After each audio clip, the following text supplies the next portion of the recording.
Hey folks, in this video, I want to show you how you can be a baller at, yeah, you guessed it, getting a better marker and a cap. Stupid thing. Okay. Is that bosses? Oh my god.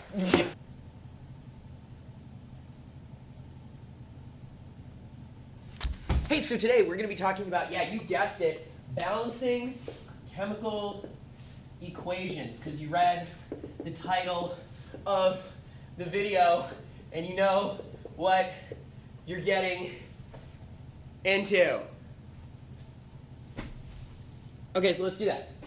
So we're going to balance chemical equations. Well, how are we going to do that? A balanced chemical equation is an equation in which we have the same number of atoms on both sides. So for instance, if I have an equation and it's like, hey, we have two hydrogen atoms and they're bonded together, you know, we got two more of these hydrogen atoms that are bonded together, and they hook up with some oxygen molecule. Wow, all these goobers can make water if we give them some heat, because you can burn hydrogen in the presence of oxygen. Wow, and it's going to give us water molecules. Wow! And so we can see there are two oxygen atoms on this side of the equation. There are still two oxygen atoms on this side of the equation. There are 1, 2, 3, 4 hydrogen atoms on this side of the equation. And there are 1, 2, 3, 4 hydrogen atoms on that side, my product side of the equation. This would be a balanced chemical equation because I haven't created or destroyed any atoms, which I'm like not allowed to do in a normal chemical reaction. If I wanted to write a proper equation for this, the way we would do it is I'd say like H2, that's a chemical in here. O2, that's a chemical in there. We added those goobers together and we made H2O. But it's important that I put in these other cool dudes, these dudes that we're going to call coefficients. Let's write that word down because they're what we need to balance an equation. Because what I've written right here does not really represent the picture above it. I'm going to put my coefficients in red. And because there are two hydrogen molecules in this actual balance thing, I need to let the reader know in this equation we have two hydrogen molecules. And the way I'm going to do that, is by putting a coefficient of 2 in front of that hydrogen. Wonderful! And I'm going to do a similar thing over here because I said I'm making two water molecules. Then I'm going to pop a 2 in front of this H2O. That tells the reader, hey, there are two of this molecule, two of this chemical in the balanced chemical equation. So in balanced chemical equation, we expect to see the same number or same amount of each element on both sides of our chemical equation. Fun stuff. Like my tank top, it's new. So where do we go from here? Well, let's practice a way to check if a chemical equation is balanced already. So here is a chemical equation. Look at it. Look at it. Are you looking at it yet? Are you looking at it? Look at it. So we've got P4 plus 3O3 gives us 4PO3. And so what I want to do to check if this equation is balanced, or if I wanted to balance it and it didn't already have coefficients in it, the first step I'm going to do either way is what I call taking inventory. The first thing I want to do is take inventory.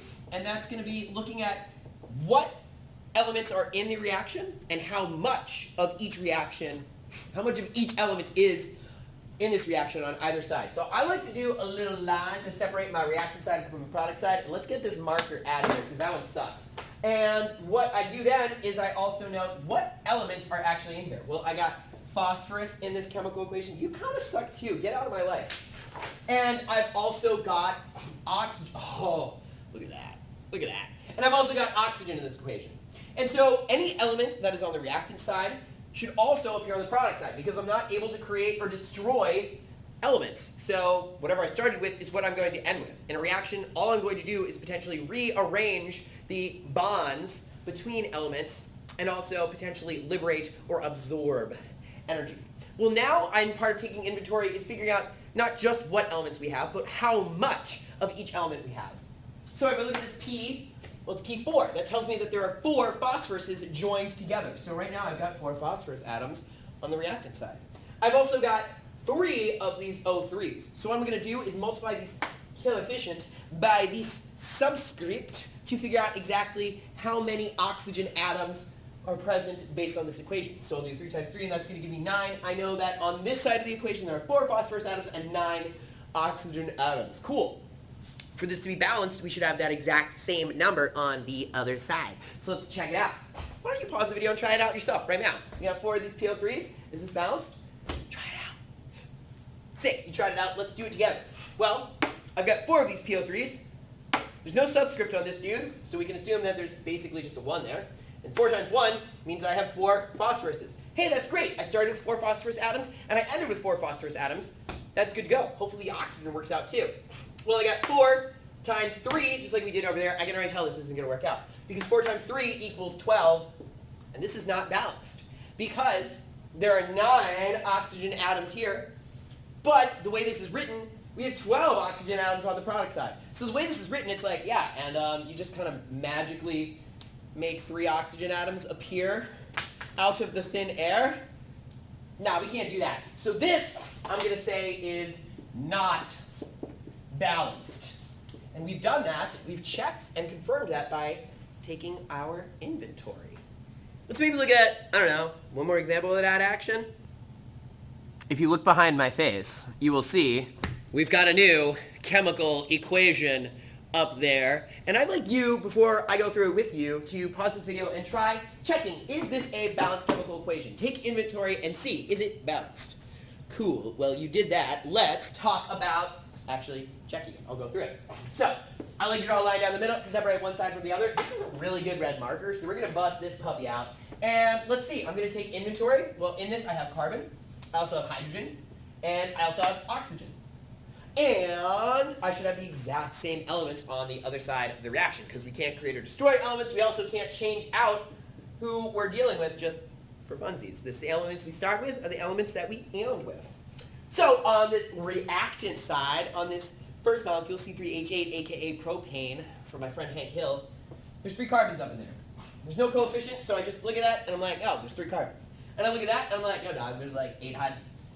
All right, then we pop over this puppy and I'm like, well, there's 5 O2 molecules. So I can do 5 times 2 to figure out that there are 10 oxygen atoms presently shown on that side of the equation. Well, let's do the other side. I have 3 CO2s, which is a total of 3 crabons. Interesting. And let's deal with the oxygen last. We'll come back to it. On this guy, in the hydrogen, I have 4 H2O, so we'll do 4 times 2, which tells me that I have a total of 8 hydrogen atoms up in here. Oh, this is looking pretty good. We got 3 and 3, we got 8 and 8, balanced out. Let's make sure the oxygen's good. And oxygen is a little bit of a weirdo here because it's present in 2 different chemicals on the product side. So we got to pay attention to both of them there dudes. So in this one, I have 3 times 2. There are 6 oxygen atoms in there, and that's going to be added to the 4 oxygen atoms in 4 H2O molecules. So 6 plus 4 equals 10. Holy crap, look at that crap. It's balanced out.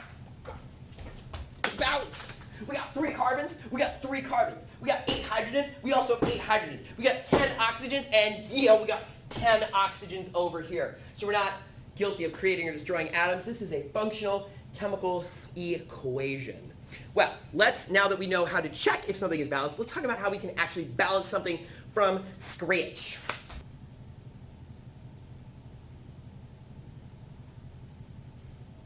That's going to be you after you've learned how to balance chemical equations. So, first thing I'm going to do if I want to balance a chemical equation with no coefficients in it already is take inventory. Because some chemical equations are balanced just like the way they is. We don't need to add coefficients. So we should check. And if we're going to go forward with balancing it, we need to know what we're starting with. So, same as before, I'll be like, there's nitrogen in this. OMG, there's hydrogen in this. I'll draw myself a little line so I don't mix up my reactants and my products. But the products here also have nitrogen and hydrogen. And on this side, I got 1 of these nitrogens right now, and I got 3 of these hydrogens right now. Well, on my reactant side, I have 2 nitrogens and also 2 hydrogens. Lovely. So this is not balanced because 2 does not equal 1 and 3 does not equal 2. So we've taken our inventory. The next thing we're going to do is we are going to balance one element at a time by adding in coefficients. At a time by adding coefficients. And how I'm going to do that is I'm going to pick one of my elements and I want to balance it. So I'll start with the first one because that's what I like to do. So I want this to be balanced. I want to have the same number of nitrogens on both sides. And it's going to be easier for me to increase the amount than it is for me to decrease it. So I'll add coefficients to increase the amount because the coefficient will tell me, hey, you got more than one of this thing. And so if I wanted to make it so that these are balanced, I need 2 nitrogens on both sides. So I can go ahead and grab my beautiful red marker, and I can put a 2 in front of this. Now what that does is it changes my inventory. Now instead of having 1 nitrogen, I have 2 nitrogens. Wow! Instead of having 3 hydrogens, now I have twice as many, or I have 6 hydrogens. Oh, wow. Well, I can do the same thing and make sure now that I'm balancing out hydrogen because nitrogen is balanced. So I'll move on to the next element. Hydrogen, we got 6 over there and we got 3 over here. Well, I'd like to have 6 on both sides. If I pop a coefficient of 3 in front of this, now I have 6 hydrogens. And holy fridge, just like that, my chemical is balanced. Is this you? Is this you now? Fun. If I have a chemical equation that has more elements in it, what I'm going to do is just keep going through one element at a time. You might find as you balance one element, sometimes it shifts the balance of another one off. But if we keep going and stay the course, it should work out. Let's look at an example of that. Cool, so why don't we keep that smile going on and check out this next example. It's a little bit spicier. And it's a little bit off screen. Oh no, wait, it's just barely fully on screen. I love it. Wow. So, one thing that I want to tell y'all about this is let's get started and take inventory together because there's a little trick to dealing with this poopy that y'all might want to know. When we have polyatomic ions, and if you're like, WTF is a polyatomic ion, check out my last video that I posted about chemistry. But if you have a polyatomic ion, like this OH hydroxide, when I take inventory, I'm going to count that polyatomic ion as being one whole thing. So I'm going to say to myself, well, yes, we have calcium in here. We also have OHs in here. Weird. And we've also got aluminum, and we've also got bromine. And I'll do that same forking thing on the other side. I got calcium, I got hydroxides, and I got aluminum, and I got bromine. Beautiful. And now I can go through and take inventory as usual. Why don't you pause the video and give that a shot yourself?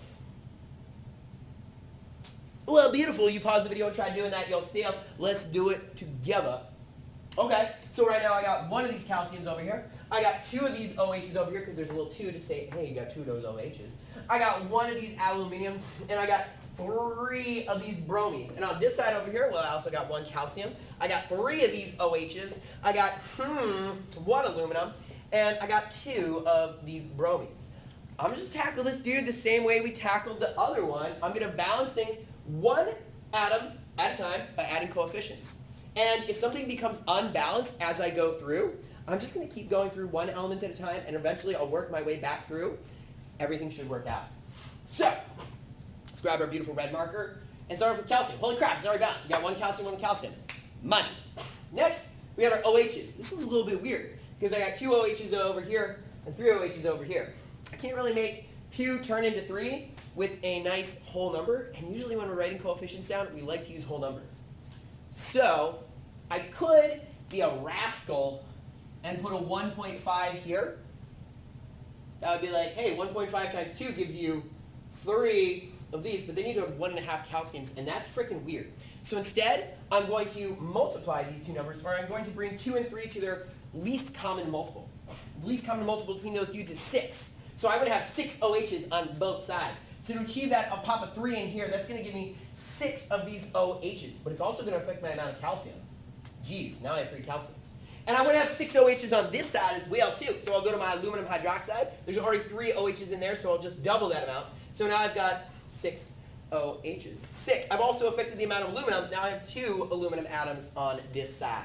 Well, I'm just going to keep going through with stuff. I'm not going to go back up to calcium. I'm just going to keep going on down and working things out.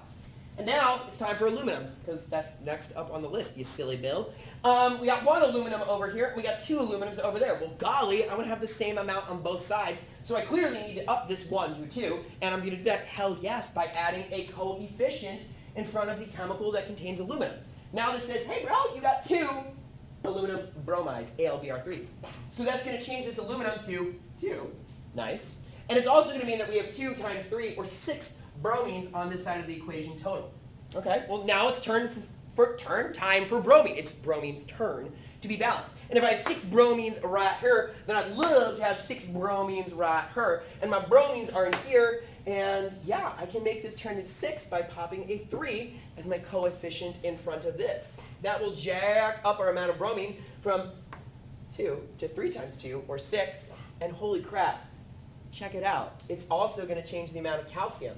We now have 3 calciums. And holy crap, check it out. 3 calciums. 3 calciums. 6 OHs, hydroxides. 6 hydroxides. 2 aluminum, 2 aluminum, 6 bromines, 6 bromines. Dude, it's balanced. That's frickin' sick. See, I told you we'd get there. I told you. Let me show you one more weird thing, and then we're done.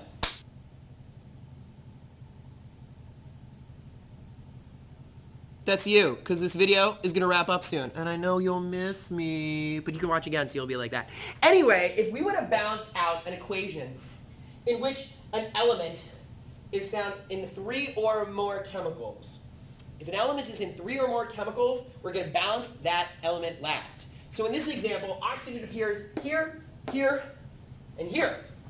That's in 3 chemicals. Not more, but it is in 3, so we have to balance oxygen last. If we don't do that, you can still get the job done, but it kind of invites bull honky into your life. And we're all better off with less bull honky. So, same process as usual though. I'm going to take inventory, I'm going to balance 1 element at a time, and I'm going to deal with oxygen last because it's in 3 different things. Alright, let's do this. Actually, before I do this, why don't you give it a shot on your own? Pause the video, give this puppy a shot. Great, you gave that puppy a pew pew! Let's do it. So, inventory time. I got carbon, I got hydrogen, and I got oxygen. I'm going to have those on both sides because that's how chemistry goes. And on this side, why don't we pop off here? I got 1 carbon so far because there's just one of these CO2s.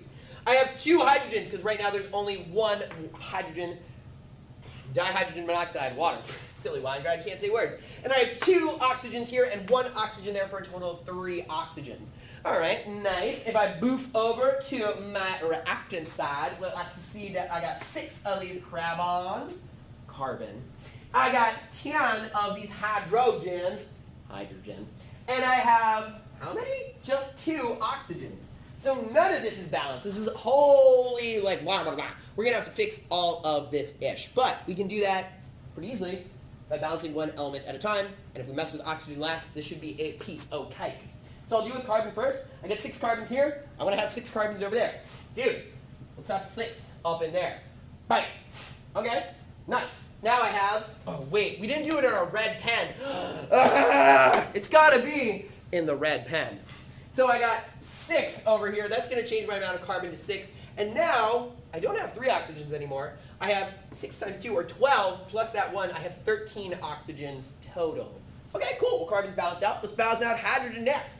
If I have 10 hydrogens over here, and I want to have 10 hydrogens over here, well, there's 2 right now. We're going to multiply that by 5. 5 times 2 is 10. If I have 5 times the amount that I started with, now I have 10 hydrogens. And this is also going to affect my overall amount of oxygen. If there were 12 coming from here, 6 times 2, there's another 5 coming from here, so now I have a total of 17 oxygen atoms. Okay, cool beans. So last bit, carbon's balanced, hydrogen's balanced. Let's balance out the oxygen. If I've got 17 over there, I'd like to have 17 over here. This gets a little bit weird, but I'm glad it does, because it lets me show you one last thing. Shut up! You shut up! Shut up, late bus thing! Shut up! No! No! No! Stop it! Shh! Shh! Shh! Shh! So, I would have 17 over here. 2 times what number gives me 17? That's right, 8.5. So I could write 8.5 in here, but we already said it's not cool to have non-whole numbers. We only want integer values or whole numbers in our balanced chemical equation. So writing 8.5 there technically works to balance this out, but the right thing to do now, the right thing for science, is to multiply all of our coefficients by 2. You might be like, WTF, why would we do that? Well, if I multiply all of them by 2, I still have the same ratios. I effectively am going to just double all of those numbers.